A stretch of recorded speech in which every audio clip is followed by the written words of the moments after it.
Hey folks, and thanks for checking out Hank's True Barbecue. Today we're gonna do a real autumn meal, a pork rib roast. It's gonna be real good.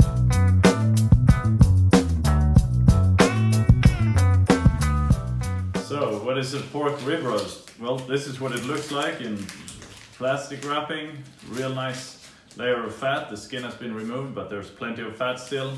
You can see the pork chops. This is essentially pork chops, but in one piece. So we're gonna cook them like a rib roast, on the ribs standing like this.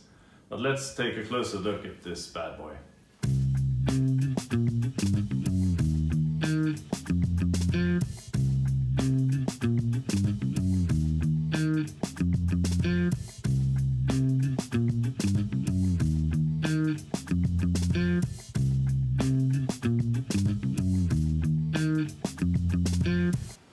So there's plenty of fat, real nice fat cap. You can only imagine how good this is gonna taste.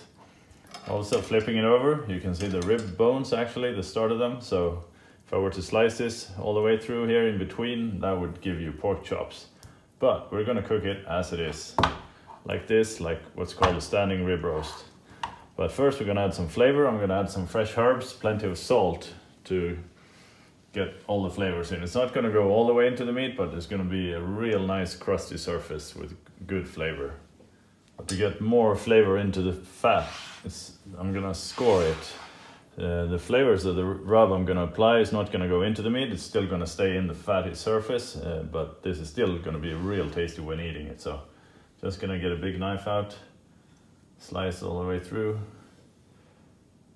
like that. And this is also quite a lot just for decoration. It's gonna look really nice. I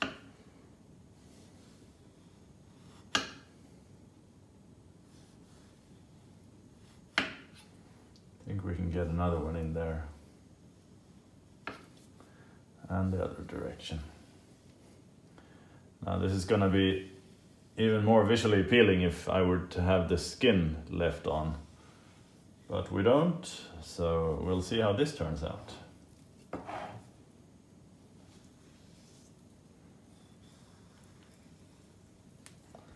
Now we're gonna apply some fresh herbs.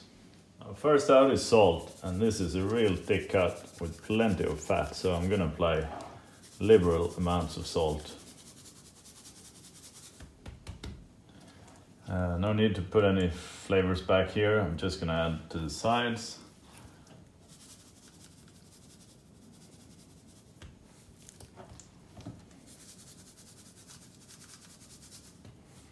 And I'm using regular table salt simply because it's easy to apply. And again, I want a lot, so if you use kosher salt, I would add more because of the larger grain structure. All right, then we're gonna add some fresh herbs, in this case oregano.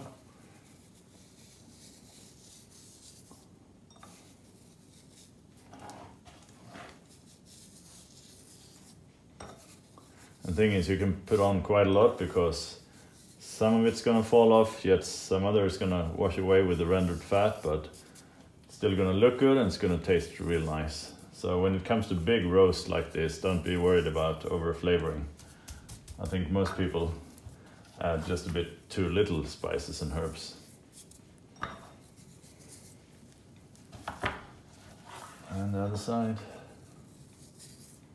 Oh, this is gonna be a nice cook. Nice family meal. And of course, except for the oregano, we're gonna put some rosemary on.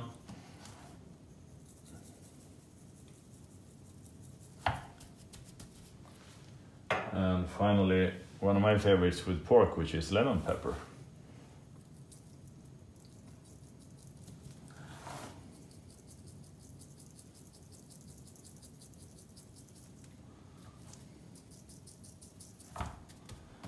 So that should be good. So this is going back into the fridge as usual. It's gonna sit for a while, and I'm gonna fire up the grill and we're gonna cook it at what I call chicken temp, which is 150 Celsius, which is 300 Fahrenheit. I think it's a good compromise because this is quite thick, so you want to bring the heat up evenly all the way through. Basically, you want to get it hot enough on the inside without crisping or burning off the outside. So I think that's a good medium temp. Also, I'm not gonna go super low and slow because this meat doesn't need tenderizing, so there's no point in going extra low. So that's why I picked what I call a good average, which is chicken temp, 150 Celsius or 300 Fahrenheit.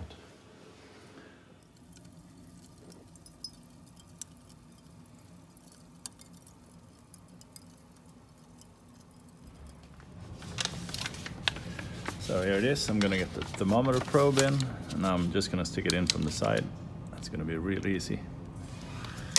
And now it's time to place this on the grill. Oh man, that's gonna be good.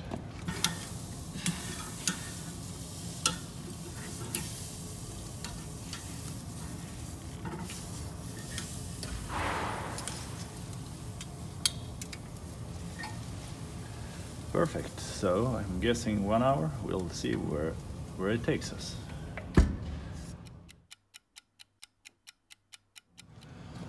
All right, so a little over an hour's gone, and it's time to take a quick check.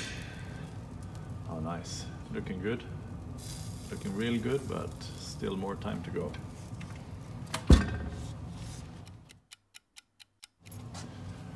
All right, we're getting close to done. The steak's been on for 2 hours exactly. We've hit 60 degrees Celsius, which is 140 Fahrenheit. So time to take a look. Oh, that's nice, really nice. But I'm actually gonna sear it just a bit, add just a bit of color. And to do that, I'm gonna remove the egg deflector plate, the deflector plate, so we get super hot, really hot grill. But that's gonna take a few minutes, so I'm gonna move this to the side for now while we get the temp up. But man, that's looking tasty. Also, with a thick cut like this, the temp's gonna keep climbing a few degrees because of carryover heat. So I think 140 Fahrenheit or 60 Celsius is just right.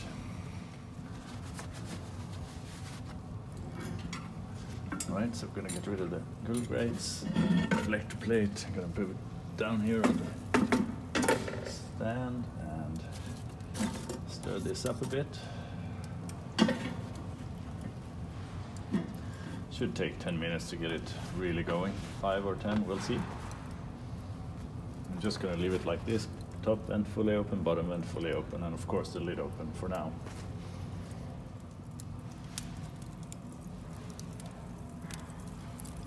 Yeah, we're getting there.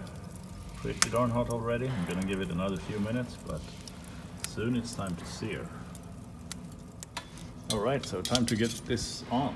Now remember, I told you there's like only fat up here, which means that if I flip it over, it's gonna take like less than 10 seconds to get the fat to burn. So I'm just gonna do it real quick, just for color. Otherwise it's gonna taste like burnt fat, and we don't want that.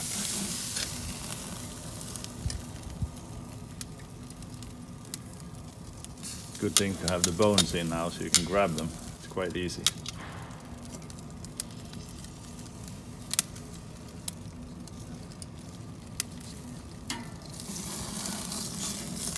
See, there you go.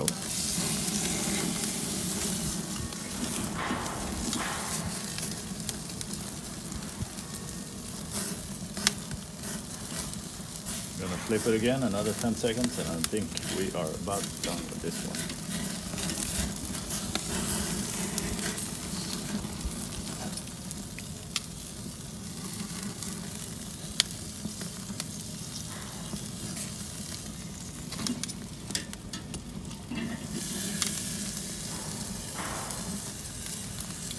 Now that it's done, we're gonna bring it in and let it rest for at least 30 minutes.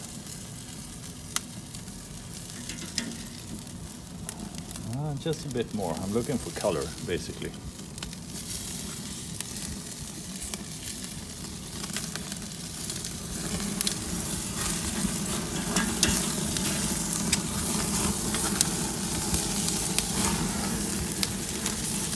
And there it is. Nice one.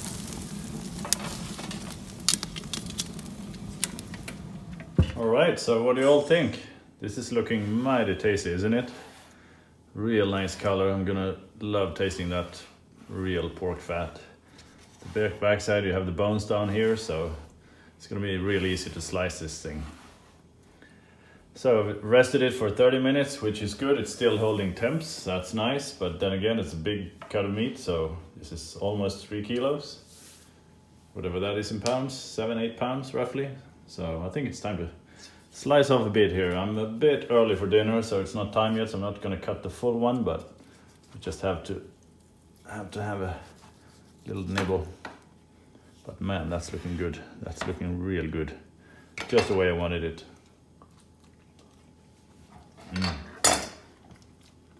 Great pork flavor. Really juicy. I think succulent is a good word. Sweet. Yeah, let's slice another one. Nobody's gonna notice, hopefully. Oh, this is delicious, delicious.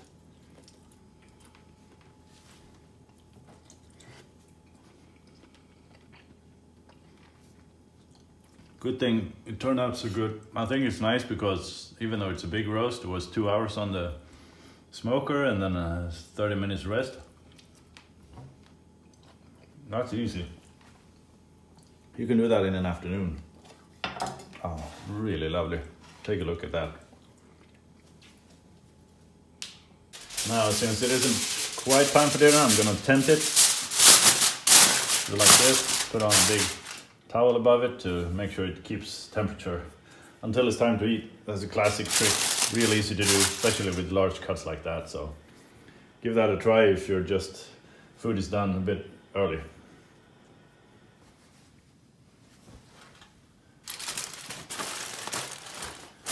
Like that, perfect.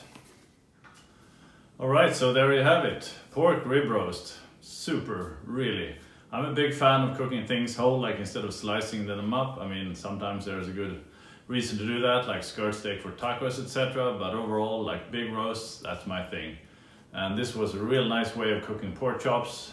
Basically the whole rib roast, which is, I mean, just presents itself very nice on the table, which is good. Now, one thing I wanted to mention before this session is over is that I try to think of a lot of things to like convey when making these videos, helpful tips, whatever, things that I do that may work or not work for you.